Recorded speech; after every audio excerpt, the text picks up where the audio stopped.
Ya, pada hari ini kan Hizbut Tahrir mengadakan sebuah acara. Temanya adalah tolak Ahok, haram pemimpin kafir. Artinya kita menegaskan pada seluruh umat muslim bahwa di dalam Islam seluruh ulama sudah bersepakat bahwa pemimpin kaum muslim itu adalah harus beragama Islam. Nah, sehingga acara pada hari ini kita mensosialisasikan bahwa tidak ada satupun alasan bagi seorang muslim untuk memiliki pemimpin yang non-muslim atau orang kafir. Nah, sehingga kita mengharuskan pemimpin itu adalah harus seorang muslim dan menerapkan Islam. Jadi itu pandangan kita terhadap Ahok.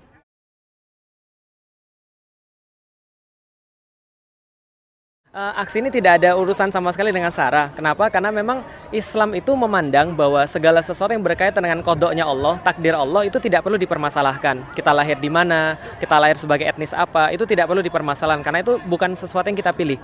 Tetapi sesuatu yang kita pilih itulah yang akan dimintai pertanggungjawaban. Berarti apakah dia seorang etnis Cina, apakah dia seorang etnis Jawa, Sunda, kita tidak pernah mempermasalahkan itu. Tapi yang kita permasalahkan adalah di dalam Islam haram hukumnya atau dilarang oleh Allah untuk memiliki pemimpin yang bukan muslim. Nah, jadi itu sebenarnya kita permasalahkan. Jadi siapapun dia, apakah dia orang Cina, ataukah dia orang Sunda, apakah dia orang Jawa, apakah dia orang Arab, apakah dia orang India, ataukah dia orang Barat, dia boleh sekali untuk memimpin kaum muslimin. Syaratnya adalah ada 7 yang sudah kita sepakati. Muslim, balik, berakal, merdeka, laki-laki, dan seterusnya. Nah, sehingga itu yang kita permasalahkan bukan pada isu saranya, tapi taklif hukum dari Allah bahwa seorang muslim itu diharuskan pemimpinnya juga seorang muslim.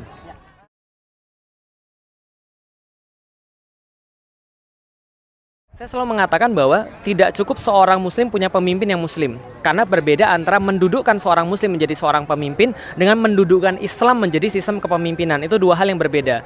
Maka di dalam Al-Quran Allah sampaikan, Ya ayyuhalladzina amanu atiullah wa atiur rasul wa ulil amri minkum wa in tanaza'tum fi syai'in farudduhu ilallahi wa rasul. Atau sebenarnya Allah cuma menyampaikan dalam ayat yang lain, Innallaha ya'muru an tu'addul amanata ila ahliha. Ya, fa idza hakamtum bainan nas antahkum bil adl. Jadi sesungguhnya Allah memerintahkan kita untuk memilih seorang yang amanah di antara manusia, seorang yang ahli. Siapa itu yang ahli di antara manusia yang amanah? Yang ketika mereka menetapkan hukum di antara manusia, maka mereka menetapkan dengan adil. Nah, ulama bersepakat tidak ada keadilan kecuali Islam. Nah, karena itulah Allah berfirman lagi dalam surat yang lain, ayat yang lain, wa malam yahkum bima anzalallah faulaika humuz zalimun. Jadi orang-orang yang tidak berhukum dengan hukum Allah, inilah orang yang zalim.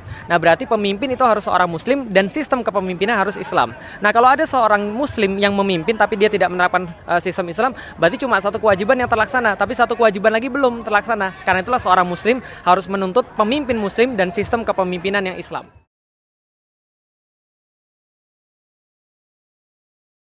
Ya, pada saat ini kita memberikan kesadaran pada seluruh umat muslim. Pertama mereka harus tahu bahwa kewajiban di dalam Islam adalah memiliki pemimpin yang muslim. Yang kedua, kesadaran lagi bahwa mereka harus tahu bahwa kepemimpinan yang sekarang, pemimpin yang sekarang juga itu bisa diangkat karena sistemnya bukan sistem Islam.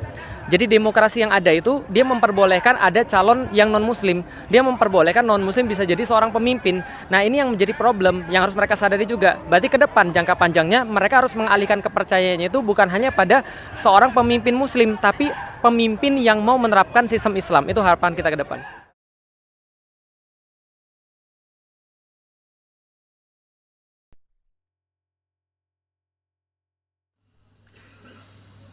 Bagaimana jika seandainya Ahok tidak dihukum oleh penegak hukum, bahkan sampai diikut sertakan dalam pilkada gubernur, tiba-tiba ada umat Islam yang nekat untuk membunuhnya atau menghukum Ahok? Bagaimana hukumnya? Allahu alam. Saya tidak bisa mengatakan ini adalah silakan lakukan, enggak, gitu kan? Tetapi juga saya tidak bisa mengatakan oh enggak boleh. Saya enggak ngerti, saya enggak bisa mengatakan hukum di sini. Poinnya, gitu kan? Karena ini adalah memang satu penistaan. Harusnya pemerintah kita sudah bisa membaca. Tidak usah lihat jumlah pendemo. Cukup dia sebagai presiden kita sebagai seorang muslim, menterinya banyak yang muslim. Harus paham. Ini agama Anda muslim, Islam sedang dihina seperti ini nggak boleh. Walaupun dia bilang dia bercanda, pada saat itu orang-orang pada ketawa semua, yang ketawa itu nggak ngerti. Gitu kan? Coba dia bicara di depannya para ulama. Hah? Udah selesai urusannya itu. Kan? Untung bukan di depan saya itu ngomong ya. La haula wa la quwata illa billah.